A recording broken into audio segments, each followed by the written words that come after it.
Olá, olá, meus amigos! Aqui é o professor Stanley Costa, professor de Direito Civil, e este é o nosso canal de estudos em Direito Civil e Processo Civil. Recentemente nós atingimos 10 mil inscritos no YouTube e eu estou particularmente muito feliz. E decidi, como forma de agradecimento, liberar 2 cursos que tenho lá no Hotmart, aqui gratuitamente para vocês. Todas as videoaulas, elas serão disponibilizadas semanalmente. Segunda-feira, primeiro bloco de obrigações. Terça-feira, segundo bloco de obrigações. Quarta-feira, primeiro bloco de contratos. Quinta-feira, segundo bloco de contratos, até que todas as aulas estejam disponíveis aqui gratuitamente. Mas você pode ainda assim adquirir o nosso curso lá no Hotmart por um preço muito especial.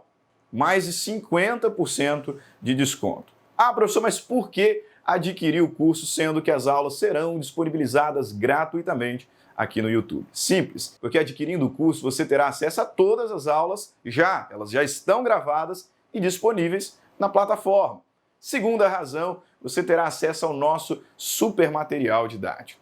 Além do PowerPoint, além dos slides que serão disponibilizados, também a nossa apostila didática, uma super apostila, com conteúdo profundo, detalhado, com bastante quadro sinótico, mapas mentais, citações doutrinárias, jurisprudenciais, questões de concurso, apostila mesmo, de verdade, conteúdo, mas conteúdo exposto de forma didática. Ao final de toda a aula, um banco de questões para colocar em teste o seu conhecimento sobre o tema que foi estudado na aula. E ainda, se você precisa daquelas horinhas complementares, está na faculdade, tem que cumprir hora complementar, ao final do curso terá acesso ao nosso certificado de horas, ok? Então é isso. Muito obrigado pelos 10 mil inscritos. Continue curtindo o nosso conteúdo, compartilhando os nossos vídeos e não se esqueça de inscrever no canal. Quanto mais crescer o canal, mais conteúdo gratuito eu disponibilizo aqui para vocês. Vamos transformar esse canal no maior de direito civil aqui do nosso país, ok? Grande abraço e vamos para a aula então. Até mais. Tchau, tchau.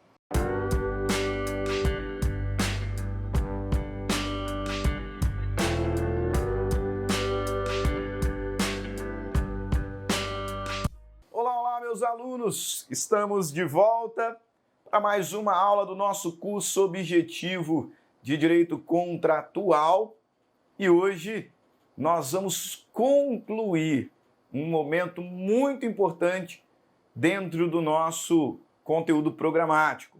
Nós vamos fechar a chamada teoria geral dos contratos e nós vamos fechar com o final mesmo. Sim, nós vamos falar sobre extinção das obrigações. Depois de um caminho longo, podemos dizer, em que conversamos sobre conceito de contratos, natureza jurídica de contratos, falamos sobre princípios, conversamos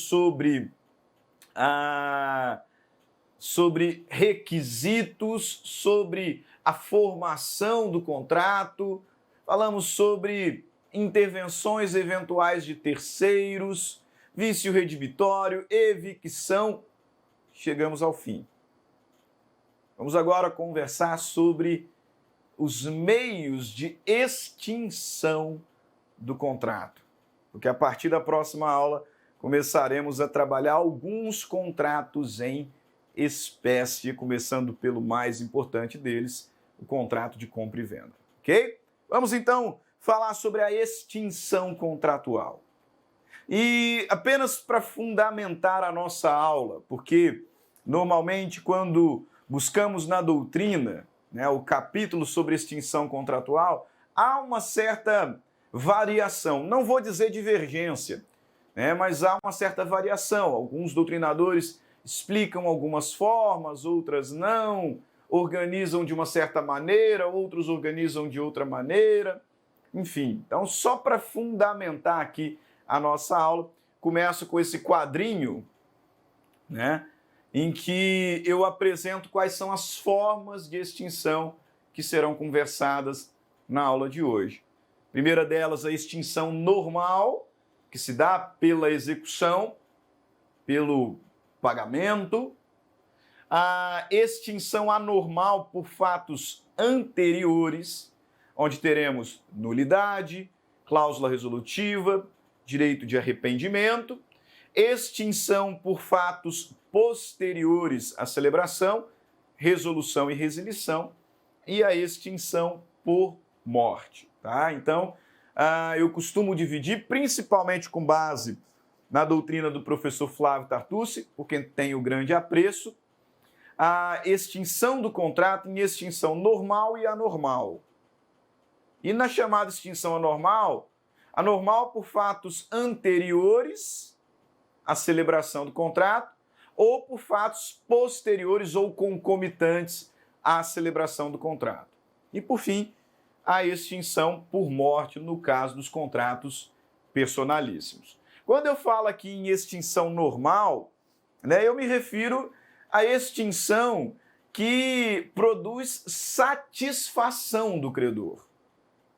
Como regra, a finalidade de um vínculo obrigacional é satisfazer a pretensão do credor. Perfeito? Então, se isso acontece, eu tenho ali uma extinção normal. Uma extinção normal. E essa extinção ela vai acontecer por via do pagamento. Não confunda pagamento com pagar em dinheiro apenas. Não, pagamento vai muito além disso. Pagamento nos remete à ideia de cumprimento da prestação, solúcio, solução. Eu tenho prestação de dar, fazer e não fazer. Então paga aquele que entrega dinheiro, aquele que entrega a coisa certa, aquele que entrega a coisa incerta, aquele que faz, aquele que não faz, a depender do que foi estabelecido pelas partes no contrato. Qual foi a prestação convencionada? O pagamento, o adimplemento, gera, pois, a extinção normal. O pagamento, lá em obrigações, se você não se recorda, pode comprar nosso curso de obrigações, também disponível. O pagamento ele pode ser direto, quando se cumpre exatamente aquilo que foi almejado pelas partes e voluntariamente, ou pode ser um pagamento indireto. Pagamento indireto por alguma das outras formas, como, por exemplo, a consignação, a subrrogação, a dação em pagamento, a novação e etc. Meios de pagamento indireto, perfeito? Então, seja de uma maneira ou de outra, nós teremos aqui uma extinção normal do contrato. Eu apenas ressalto que, fazendo o pagamento, o devedor tem direito à quitação regular. Tá? Inclusive, ele pode reter o pagamento se essa quitação não lhe for entregue. Ele pode consignar o pagamento se essa quitação lhe for negada. O artigo 319 nos informa bem isso. O devedor que paga tem direito à quitação regular e pode reter o pagamento enquanto não lhe seja dada.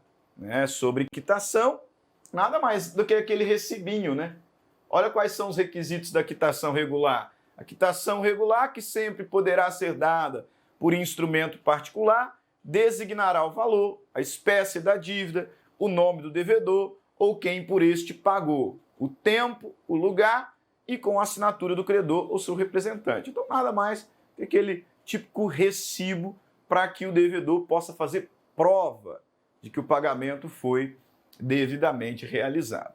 Agora, quem dera um contrato sempre fosse extinto de forma normal. Nem vou dizer quem dera, não, porque se todos fossem extintos de forma normal, eu ia perder muito dos meus clientes na advocacia, Mas, se tudo fosse extinto de forma normal, nós dificilmente teríamos conflitos. O conflito, normalmente, ele nasce de um inadimplemento, impossibilitado, enfim. E nesse contexto um pouco mais conflituoso, nem sempre, mas pouco mais litigioso, nós vamos encontrar as chamadas formas anormais de extinção do contrato. Que, como eu disse agora há pouco, eu separo em dois grupos. Extinção anormal por fatos anteriores à celebração, extinção anormal por fatos posteriores ou concomitantes à celebração do contrato. Sobre a extinção anormal por fatos anteriores, primeira delas é a invalidade. Ah, professor, por que por fatos anteriores? Porque o vício, né, ele existe no momento da celebração ali, né, ou antes da celebração. Então, seja um vício que gera nulidade, ou seja um vício que gera anulabilidade, ele já estava lá presente. Ele já estava lá presente. Por isso, a extinção por fatos anteriores. Por fatos anteriores à celebração do contrato.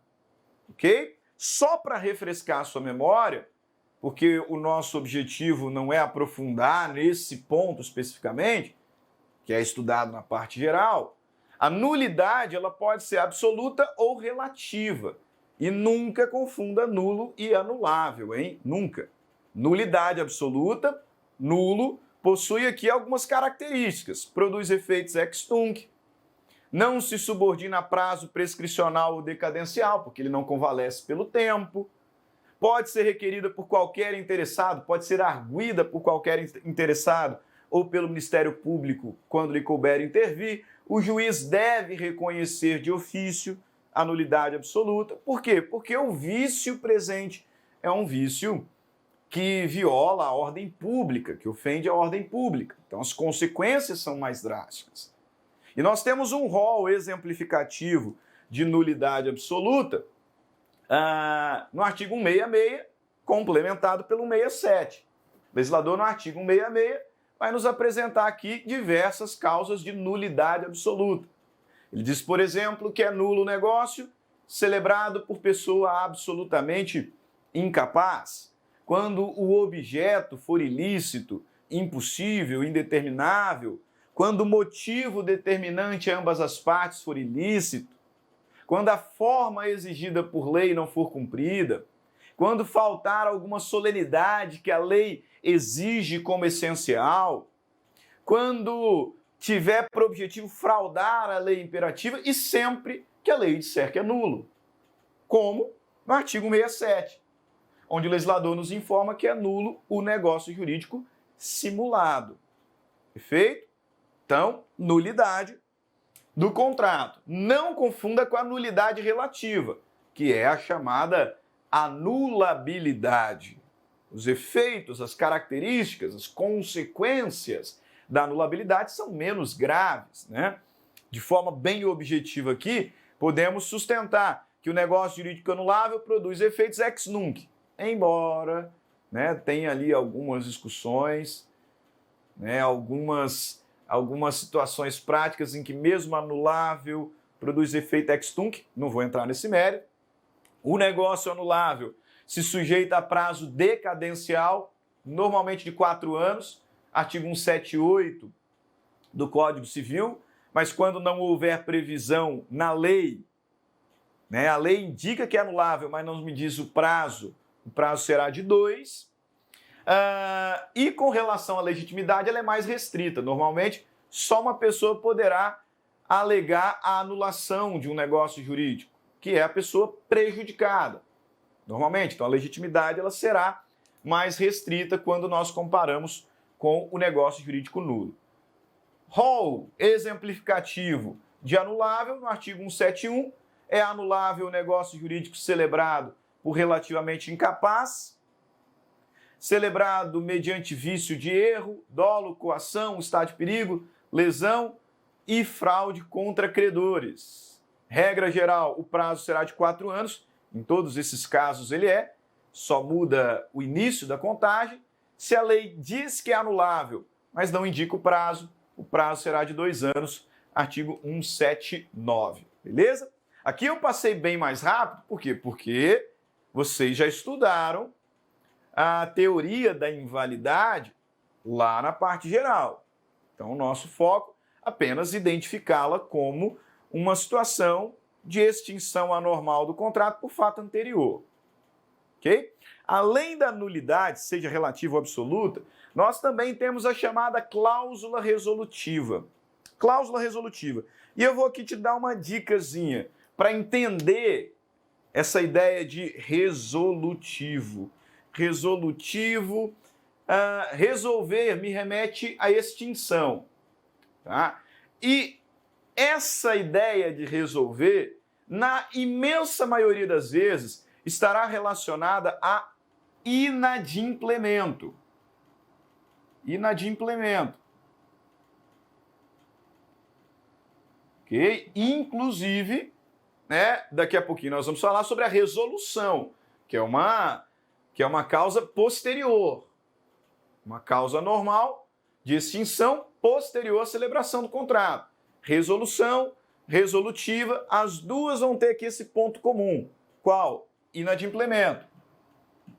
Inadimplemento.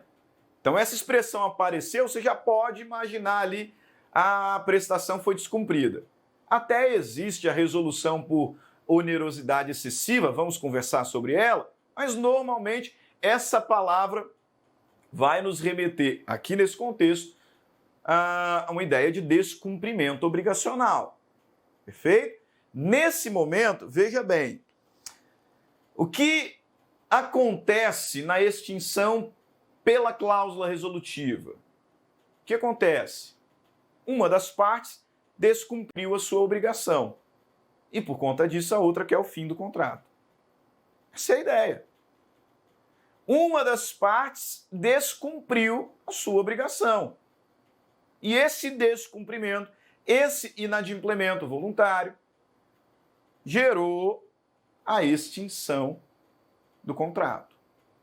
É importante dizer que a cláusula resolutiva, ela pode ser expressa, então as partes, na hora de celebrar o contrato, expressamente colocam lá a cláusula resolutiva, dizendo que se uma das partes descumprir sua obrigação, o contrato estará extinto. Expressa, mas ela também pode ser tácita. Tácita naqueles contratos que são sinalagmáticos, naqueles contratos que são onerosos, em que ambas as partes são devedoras e credoras. Nos contratos onerosos, nos contratos sinalagmáticos, a cláusula resolutiva ela é uma regra, ela está lá implícita. Se uma das partes descumprir, a outra pode resolver o contrato, extinguindo-o. A diferença é que a cláusula resolutiva expressa, ela produz efeitos de pleno direito. De pleno direito. Então, logo a parte entre ali inadimplência, dá-se por extinto o contrato. Enquanto que a cláusula resolutiva tácita depende, né, de interpelação judicial. E a lei nos dá essa informação. Cláusula resolutiva tácita é aquela que está, né, ali implícita em todo contrato sinalagmático, né, ela está ali presumida em todo contrato sinalagmático, oneroso, e a cláusula expressa é aquela que as partes convencionaram. Expressamente, taxativamente, as partes convencionaram. Olha o que nos diz o artigo 474 do Código Civil. A cláusula resolutiva expressa opera de pleno direito. A tácita depende de interpelação judicial. Então, essa é a diferença entre uma cláusula resolutiva expressa e uma cláusula resolutiva tácita. Ok? Está aqui, a cláusula resolutiva expressa opera de pleno direito, seus efeitos, a tácita depende de interpelação judicial. Inclusive, reforçada a ideia pelo enunciado 436 da 5ª Jornada de Direito Civil. Se não vejamos, a cláusula resolutiva expressa produz seus efeitos extintivos independentemente do pronunciamento judicial. Esse é o ponto distintivo. Cláusula resolutiva, inadimplemento. Cláusula resolutiva e remete para inadimplemento. A prestação não foi cumprida, então o contrato é encerrado. Expressa, convencionada pelas partes taxativamente, opera de pleno direito. Tácita, nos contratos que são onerosos sinalagmáticos, dependerá de interpelação.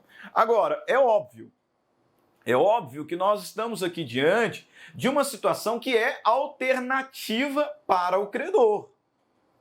O que o legislador está protegendo ao prever esse instituto é o direito do credor. E, portanto, coloca essa extinção, essa resolução, como alternativa para ele. Ah, professor, como assim? Veja bem, se a parte adversa não cumpriu sua prestação, eu sou o credor, frente ao instituto que nós estamos analisando, eu tenho o direito de executar a prestação, se assim eu quero, né, ir para a briga, cobrar e buscar o recebimento do que me é devido, ou eu posso, frente a esse cenário, resolver a obrigação. Então eu tenho aqui opções, né, eu tenho alternativas. Veja artigo 475. A parte lesada pelo inadimplemento pode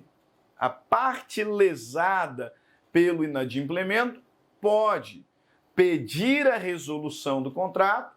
Então, já que a outra parte não cumpriu, não pagou, então agora não quero mais. Vamos extinguir o contrato, retornar ao status quo ante. Se não preferir, exigir o cumprimento. Então eu tenho duas opções.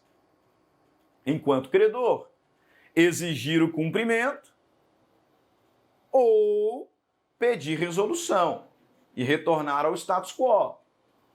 Num caso como no outro, esse meu pedido vai ser acrescido de perdas e danos. O legislador possibilita também. Veja lá, a parte lesada pelo inadimplemento pode pedir a resolução do contrato, se não preferir, exigir-lhe o cumprimento, cabendo, em qualquer dos casos, indenização por perdas e danos. Ok? Eu ainda quero fazer menção, antes de nós passarmos aqui para a terceira causa anterior, a causa normal anterior à celebração, quero aqui fazer menção à teoria do adimplemento substancial.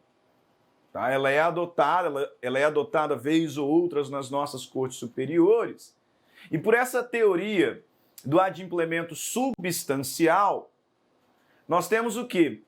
Que em algumas situações, quando quase tudo tiver sido pago, aí o credor perderá a alternativa de resolver, a alternativa de extinguir. Tá? O Brasil, ele adota essa teoria, tá? Não é sempre, não é em qualquer circunstância, mas nós temos históricos, nós temos aplicação dessa teoria comumente nos nossos tribunais, essa teoria do adimplemento substancial, segundo a qual, quando a obrigação tiver sido quase toda cumprida, professor, mas quanto é isso? O juiz vai analisar no caso concreto, né? Cabe ao juiz verificar no caso concreto, com as suas peculiaridades, se eu já tive esse adimplemento substancial ou não. Se o adimplemento substancial for constatado, então o credor só terá uma opção: executar, exigir o pagamento do remanescente. Ele não terá mais a opção, né, de simplesmente resolver o contrato. Imagina, eu comprei sua casa e parcelei com você mesmo. Não vamos pensar em banco, não, porque aí a gente teria que aprofundar um pouquinho mais no estudo do adimplemento substancial. Podemos fazer em outra hora, né? Partir ali na análise de alienação fiduciária, enfim, podemos fazer em outra hora. Eu parcelei com você, mesmo comprei sua casa, parcelei com você o pagamento em 24 meses. Desses 24 meses eu já paguei 20, já paguei 21, e aí eu tive um reverso financeiro, não paguei os últimos. Porque eu não quis, não tive como pagar. Não paguei os últimos. Aí você vai, arrependido de ter vendido a casa, né? Então se vale desse inadimplemento para postular a resolução do contrato, ainda que você tenha que me devolver, né, o dinheiro, mas você vai devolver, vai reclamar as perdas e danos pelo tempo que eu fiquei na casa, enfim. Aí você vai lá e requer a resolução do contrato. Com a devida vênia, seria justo isso? Mesmo que eu não tenha pago. Mas eu paguei quase tudo, eu paguei 21 das 24 prestações. A ideia é mais ou menos essa. Se você quiser aprofundar, recomendo. Não dá para a gente trabalhar agora porque eu tenho outras formas de extinção para conversar com vocês. Mas busque, né? Dê uma analisada, dê uma pesquisada sobre a teoria do adimplemento substancial. A teoria do adimplemento substancial tem tudo a ver com o que a gente está conversando aqui sobre cláusula resolutiva. Mas vamos para a última, né? Para a última forma anormal de extinção do contrato por causa anterior.